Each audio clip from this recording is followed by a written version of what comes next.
Vamos orar mais uma vez? Senhor nosso Deus e Pai, obrigado por estarmos aqui, obrigado por agora podermos refletir na Tua palavra. Toma nas Tuas mãos, Senhor, toma nas Tuas mãos também nossas mentes, nossos corações, nossa vontade, Senhor, que tudo esteja no Teu altar, para a Tua glória, que Tu possas nos transformar nessa manhã, por meio da Tua palavra, é isso que nós Te pedimos. E agradecemos em nome do nosso Senhor e Salvador Jesus Cristo. Amém. Irmãos, vamos abrir as nossas Bíblias em 1 Tessalonicenses.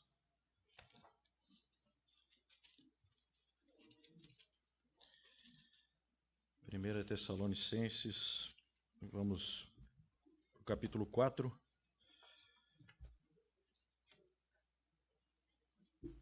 Vamos ler do 1 a 8. 1 Tessalonicenses 4, de 1 a 8. Obrigado. Finalmente, irmãos, nós vos rogamos e exortamos no Senhor Jesus que, como de nós recebestes quanto à maneira por que deveis viver e agradar a Deus, e efetivamente estáis fazendo, continueis progredindo cada vez mais, porque estáis inteirados de quantas instruções vos demos da parte do Senhor Jesus.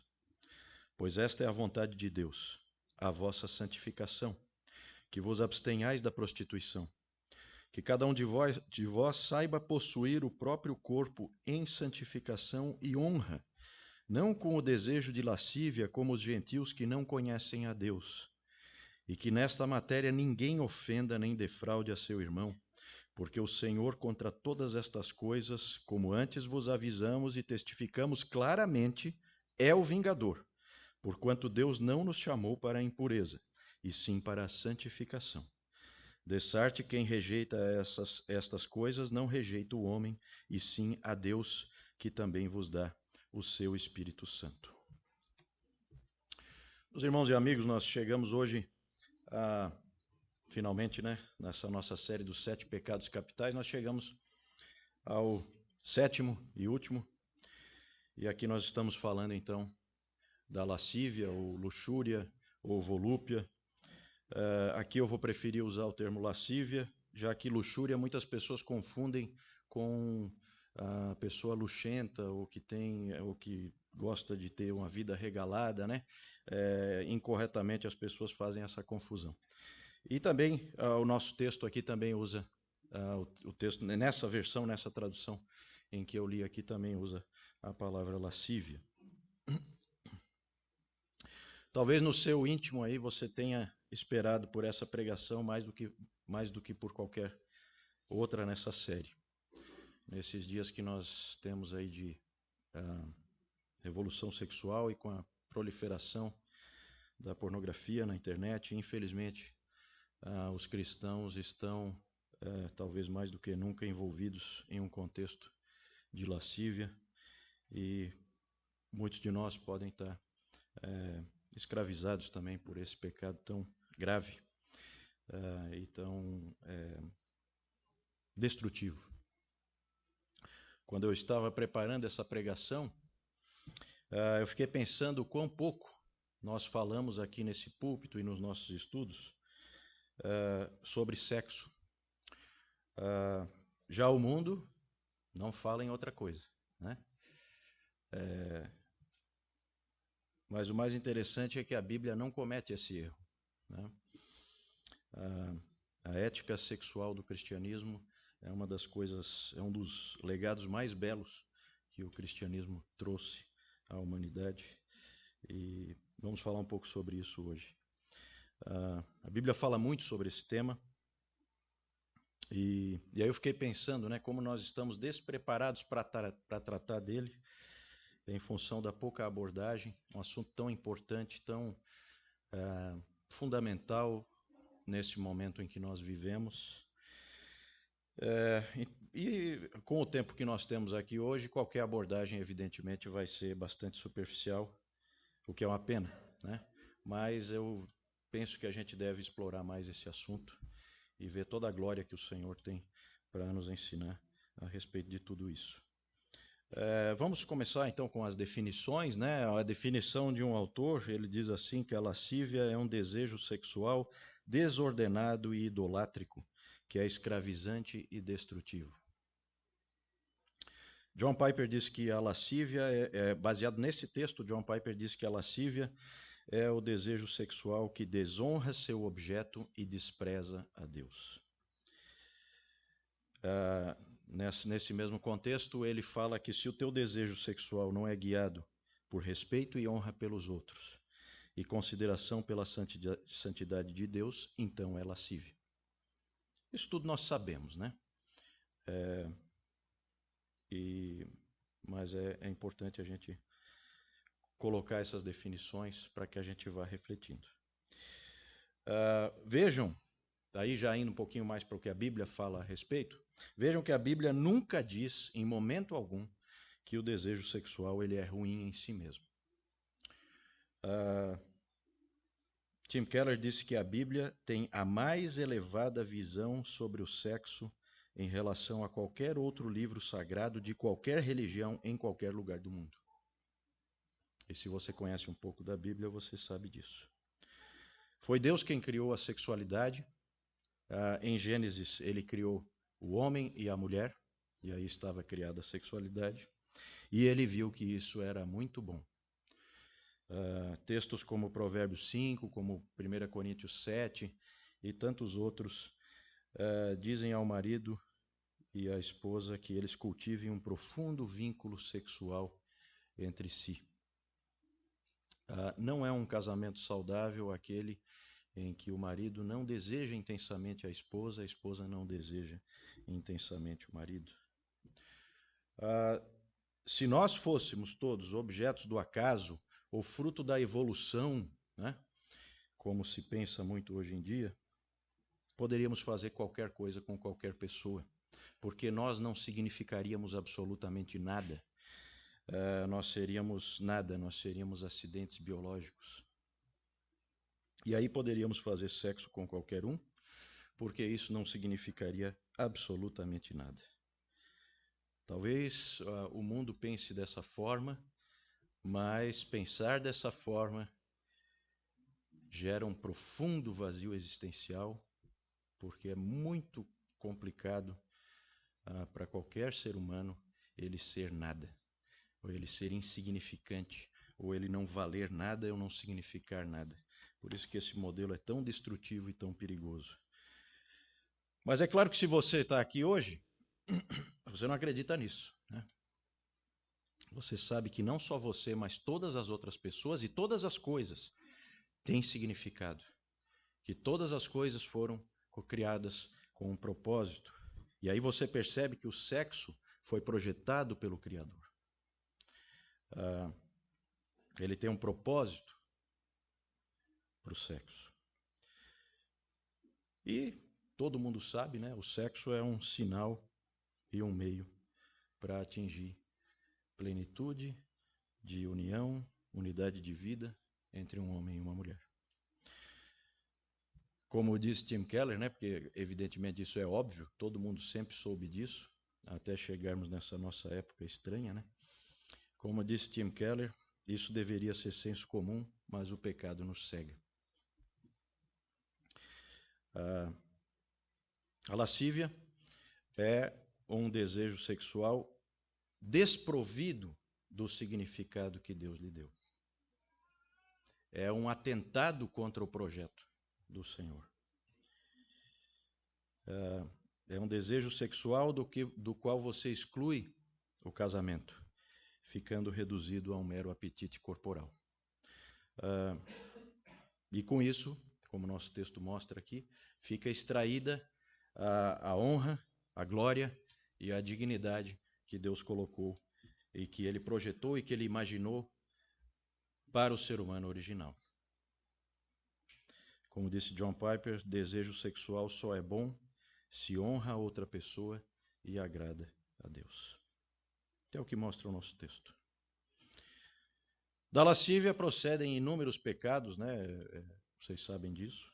A fornicação, né? Que é o sexo fora do casamento. adultério, prostituição, estupro, etc., né?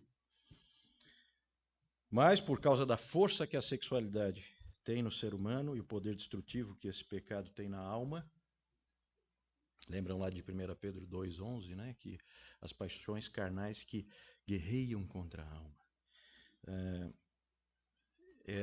Vários outros pecados se alimentam, têm raízes, buscam nutrição também na lascívia. Gregório o Grande disse que da lascívia são gerados cegueira da mente, falta de consideração, inconstância, precipitação, egocentrismo, aversão a Deus, apego ao mundo presente e terror e desespero pelo mundo por vir.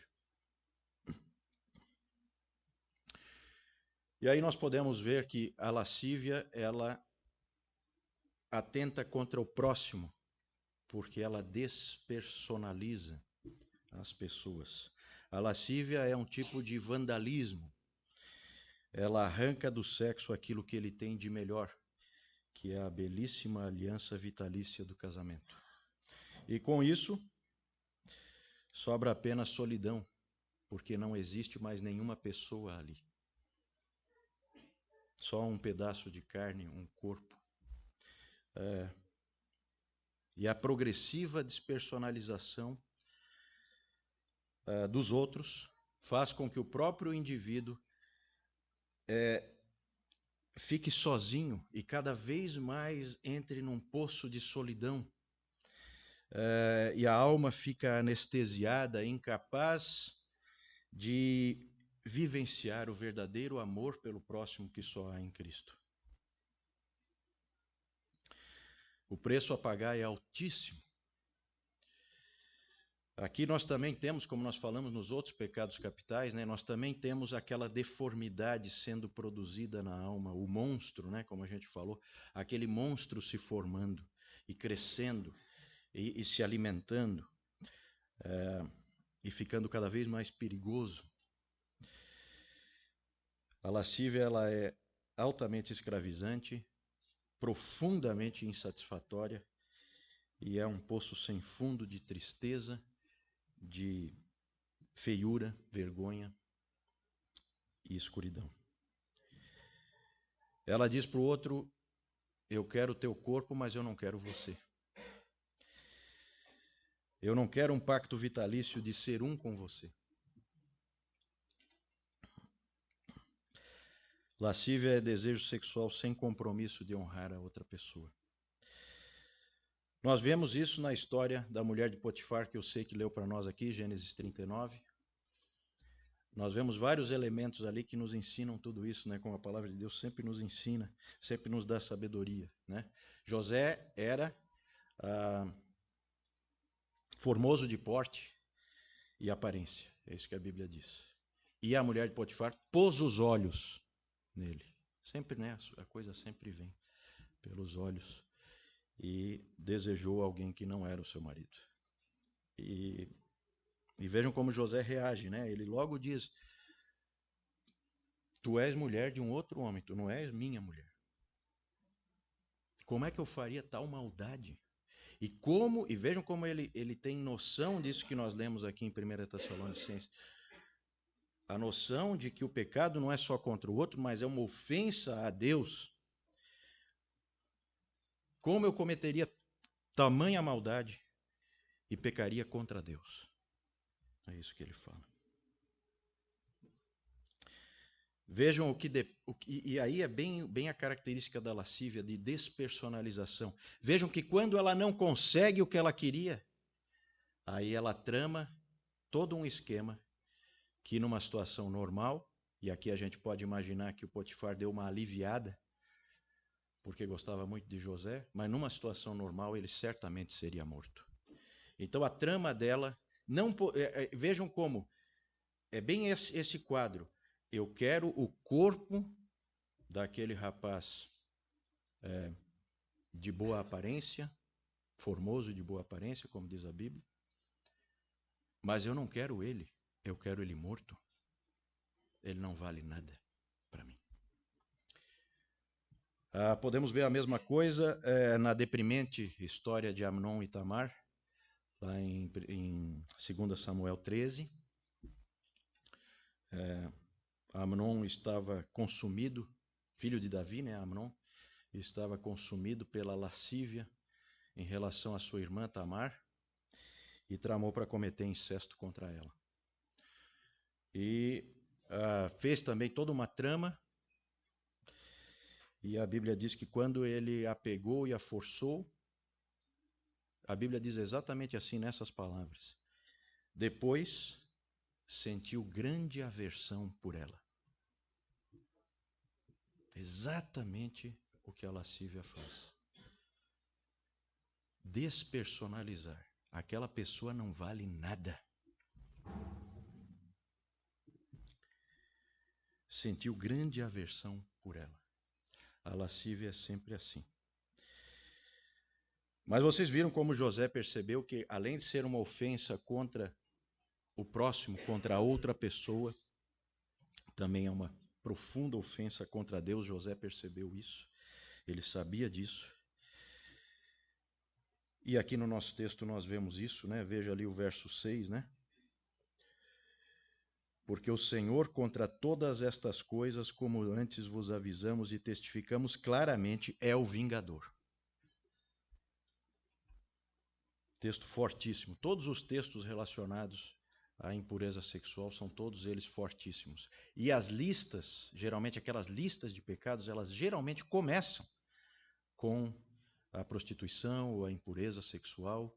É sempre um pecado que ganha proeminência nessas listas. Na semana passada o Jair pregou aqui em Marcos, e aí o Senhor Jesus enumerou uma série de coisas ruins que vêm do coração. Vocês perceberam que 3 coisas ali, pelo menos, naquela lista, estão diretamente ligadas à lascívia. Tal é a força desse pecado e tal a gravidade dele. Vamos abrir ali em Mateus 5.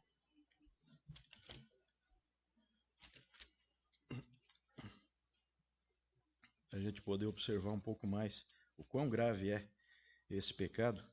Mateus 5, 28.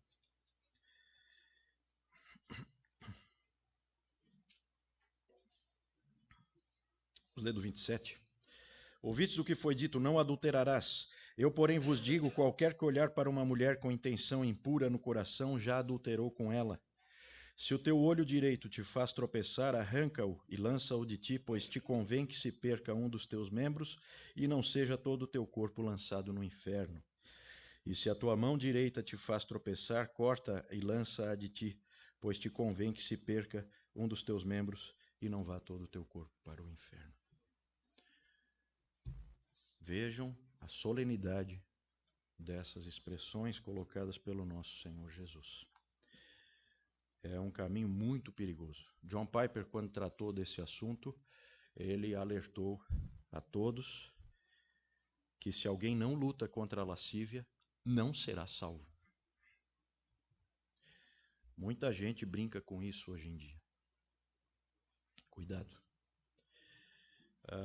Esse texto de 1 Tessalonicenses 4 é forte e há muitos outros textos fortes na palavra.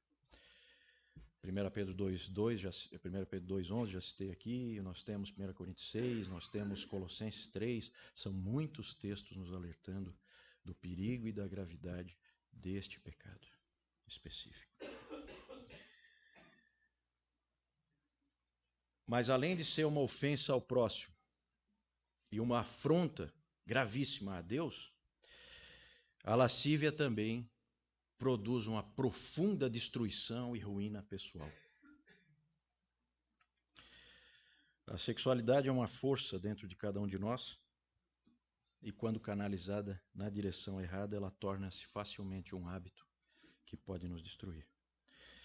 Já há muitos estudos aí, vocês sabem, no campo da psicologia, em que desvios sexuais vêm sendo tratados como se fossem com a mesma abordagem, com a mesma linguagem dos vícios em drogas, né? Tal a força e tal a escravidão que eles geram, né?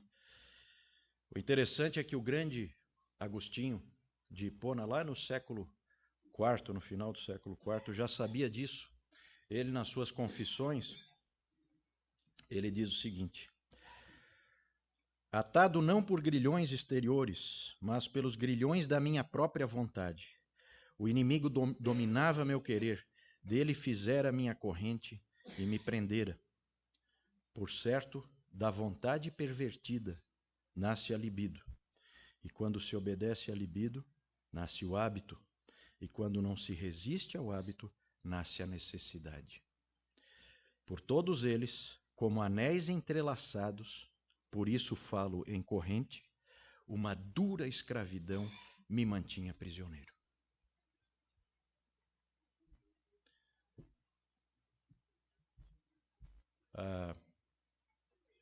E que prisão é essa?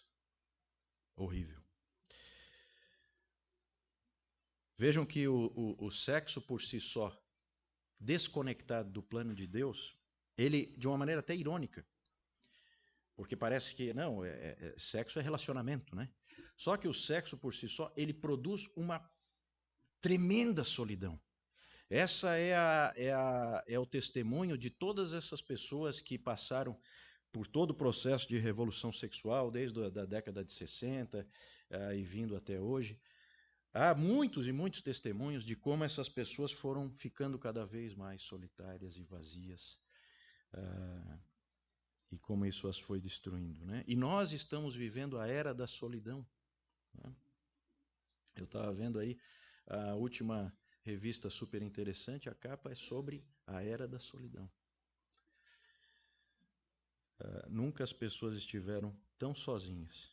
Será que é coincidência que isso ocorra exatamente na época do sexo livre, da pornografia e da sensualização de absolutamente tudo? Será uma mera coincidência?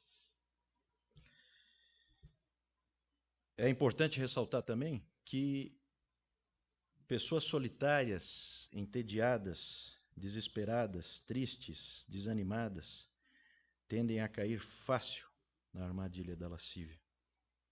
Como disse a escritora e pensadora inglesa Dorothy Sayers, ela diz assim: quando as filosofias estão falidas e a vida parece sem esperança, homens e mulheres podem se voltar para a lascívia em absoluto tédio e descontentamento, tentando encontrar nela algum estímulo que não é proporcionado pelo insípido desconforto do seu ambiente físico e mental.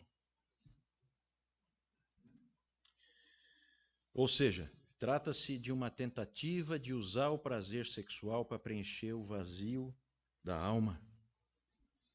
E, portanto, quando acontece dessa forma, a lascívia é a idolatria do sexo.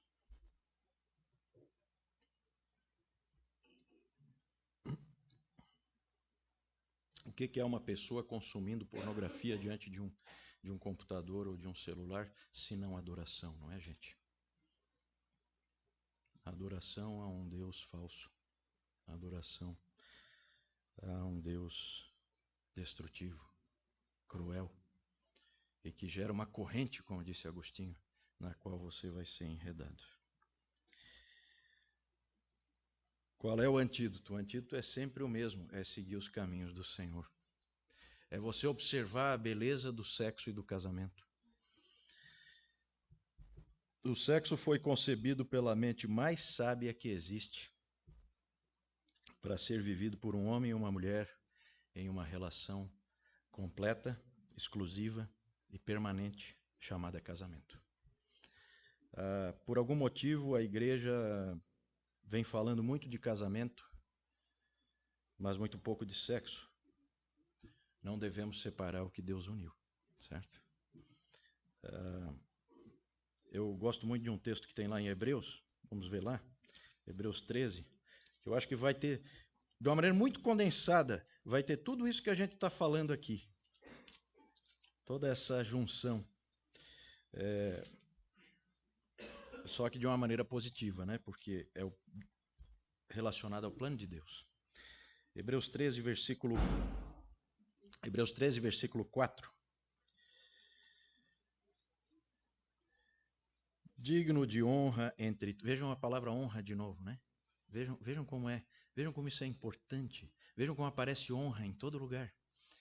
Vejam como é digno de honra, todo ser humano é digno de honra. Veja como aqui a honra, ela se estende daí ao casamento e ao sexo, né? Veja só, digno de honra entre todos seja o matrimônio, bem como o leito sem mácula, porque Deus julgará os impuros e adúlteros. Perceberam? Digno de toda a honra entre todos, casados, solteiros, viúvos, divorciados, todos honram o casamento e o sexo. Os dois aparecem juntos, como Deus uniu. E aí aparece também a figura de novo do vingador.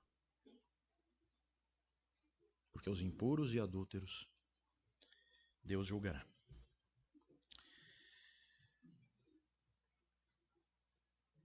Sexo, todo mundo sabe, é muito mais que um apetite, né? Na última pregação nós falamos da gula, da comida. Sexo é diferente, né? Eu lembro uma vez que o pastor Tim Keller, ele falou, ele não lembra aí de alguém colocando posters de hambúrgueres na parede ou numa oficina, ou coisa assim, né? Não é um mero apetite, certo? É algo muito maior. Ele está ligado às coisas mais profundas da humanidade, porque Deus quis assim. Na verdade, é um dos maiores indicativos de que o mundo foi criado por um Deus triuno. Não temos como falar aqui, né? Mas extremamente interessante. Busque bons mestres para você aprender como o mundo ele é todo trinitário, todo ele. Toda a realidade só faz sentido, só há sentido para a realidade se o Deus cristão for o Deus verdadeiro. Todos os outros deuses monolíticos, a realidade não faz sentido. E quando os olhos da gente vão se abrindo, a gente vai descobrindo o sentido de todas as coisas. Sexo e casamento são das coisas mais lindas que Deus criou. Casamento é um homem e uma mulher comprometidos um com o outro por toda a vida. No contexto do casamento, o sexo é um mandamento e um presente. Nele há pelo menos 3 propósitos bíblicos. A consumação da união matrimonial é o primeiro. A geração de novos seres humanos e o prazer e deleite do marido e da esposa. Você sabia que a Bíblia, ela começa e termina com um casamento? Você sabia que há na Bíblia um livro inteiro dedicado exclusivamente à beleza do amor e do envolvimento de um homem e uma mulher nos laços do matrimônio e da união sexual? O Cântico dos Cânticos ou Cantares de Salomão é esse livro. Veja a beleza da fórmula mais conhecida de aliança no casamento, fórmula cristã mais conhecida, usada pela maioria das tradições, porque ela é originária lá do rito Sarum, do século XI, extremamente antiga, que vocês conhecem, né? Eu, fulano, recebo a ti, fulana, como minha legítima esposa, prometo ser fiel, amar-te e respeitar-te, na alegria e na tristeza.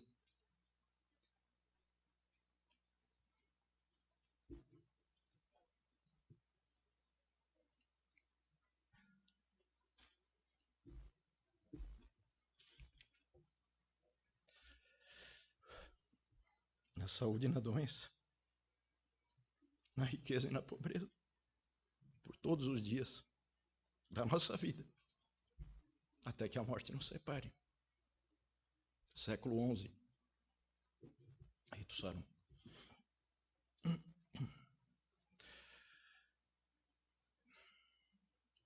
Vejam que aqui é a pessoa que você quer, não é o corpo.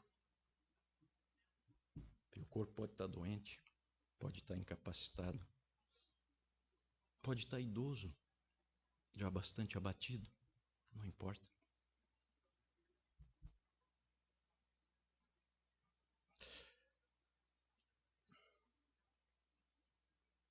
Sexo é uma forma de dizer: eu pertenço a ti. Eu sou teu, tu és minha. Eu não sou meu, tu não és tua, nós somos um.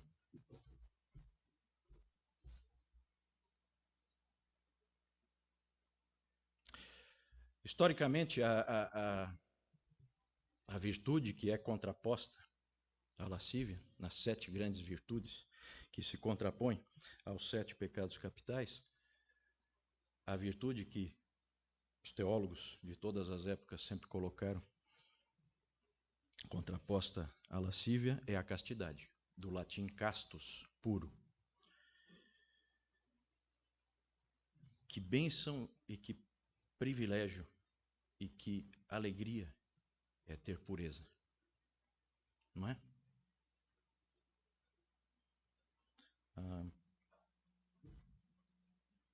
Nós vimos aqui 1 Tessalonicenses, nosso texto, Deus não nos chamou para a impureza, Ele nos chamou para a santificação. E a castidade, ela sempre foi refletida em 2 práticas cristãs, a abstinência e a fidelidade. O interessante é que o cristianismo sempre disse de forma inequívoca e absoluta: não há sexo fora do casamento. Não deveria haver, né? E isso, gente, para todas as correntes, catolicismo romano, ortodoxia oriental, protestantismo, as várias correntes do protestantismo, e até mesmo outras religiões, que divergem em tantas coisas, concordam nisso. Há uma concordância absoluta, inegociável, tal a seriedade desse aspecto. Nisso nunca divergiram, jamais. Todos creem nisso, todos. E eu queria chamar a atenção, agora que estamos nos encaminhando para o final, eu queria chamar a atenção para um aspecto extremamente importante nesse contexto. E muitas pessoas estão escravizadas e não sabem como se libertar, né? Sugiro aprender com Agostinho, né? O grande gênio do século IV. Mas a dica já aparece um pouco no nosso texto aqui em 1 Tessalonicenses, e talvez num ponto improvável. Veja 1 Tessalonicenses 4:5. Não com o desejo de lascívia, como os gentios que não conhecem a Deus. Essa é a dica.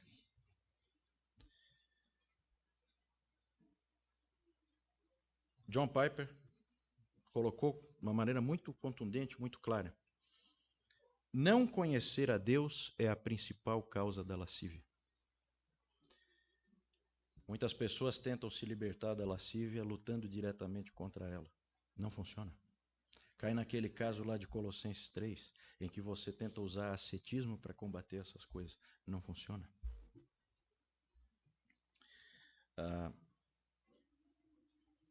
Como ele disse também, para muitos a lascívia só reina porque Jesus tem muito pouco atrativo. E aí, Piper diz também, se você tem pouco gosto por Jesus, prazeres adversários prevalecerão. Isso é garantido. É quando nós entendemos a criação de Deus, quando nós entendemos quem Deus é, e quando nós entendemos o Evangelho, e quando nós vemos quem Jesus Cristo é, aí nós entendemos o lugar do sexo na criação. E se você continua escravo da lascívia, é porque você ainda não viu. Aí alguém poderia dizer, né? Poxa, Juliano, mas eu não sou casado ou casada, não sei se vou casar um dia. Como é que eu fico? Aí é mais uma das mentiras do inimigo, né? De que você não pode ter uma vida plena e satisfeita sem realização sexual. Esse raciocínio, se nós pensássemos assim, faria com que o corpo e as suas experiências recebessem a supremacia.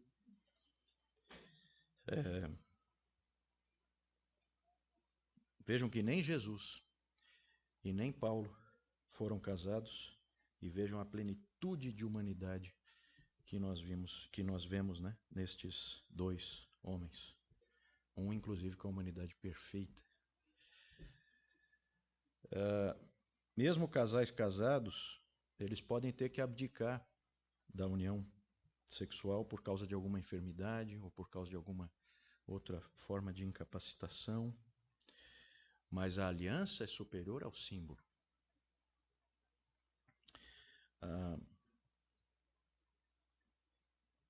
Casais pagam um preço para se unirem. E muitas vezes se unem por motivos que não são adequados. Estão aí todos os terapeutas aí de casais para provar isso. Porque não se entregaram. Porque não entenderam o símbolo.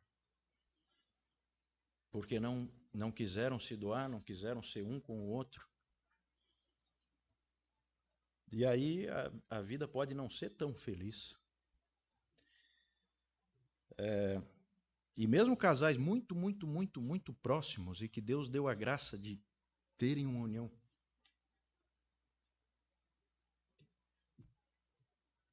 muito forte,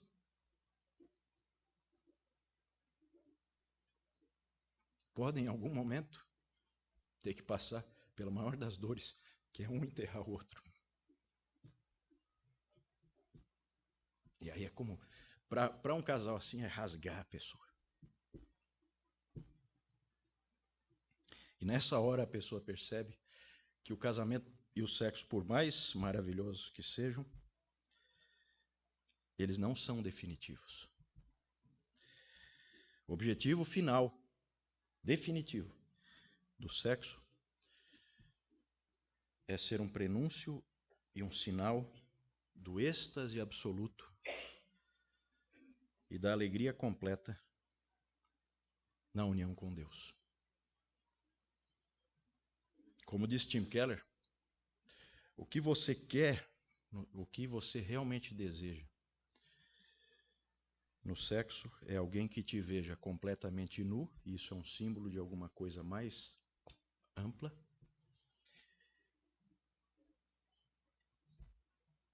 E mesmo você sendo quem é,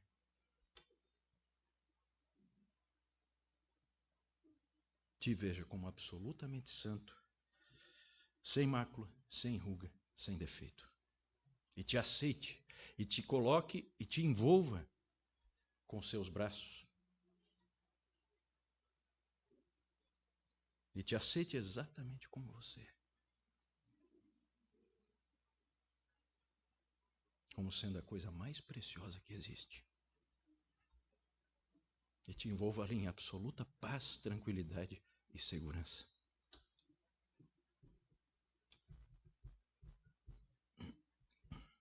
E você quer fazer a mesma coisa com a outra pessoa. Mas ninguém é capaz disso. Porque grande é esse mistério, mas eu me refiro a Cristo e à igreja. Só Cristo pode fazer isso com perfeição.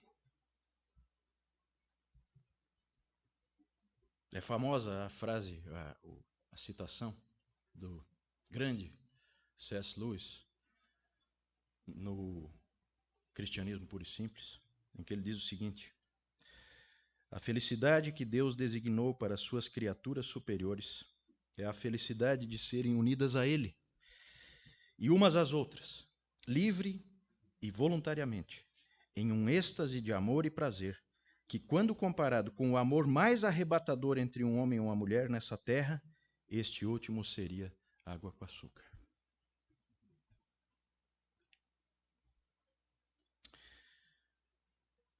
Meu irmão, minha irmã, meus amigos, meu amigo, minha amiga, você faz ideia da coisa sagrada que é a sexualidade humana? Qual é a sua visão sobre sexo? Será que ela precisa ser transformada pela luz e pela verdade? Seus desejos sexuais estão em ordem? Você deseja caminhos impuros, proibidos pelo Senhor? Eu gosto muito desse trecho aqui, né? Em que Paulo fala assim: estais inteirados de quantas instruções vos demos da parte do Senhor Jesus. É isso que os apóstolos fazem, eles passam instruções que Jesus deu a eles.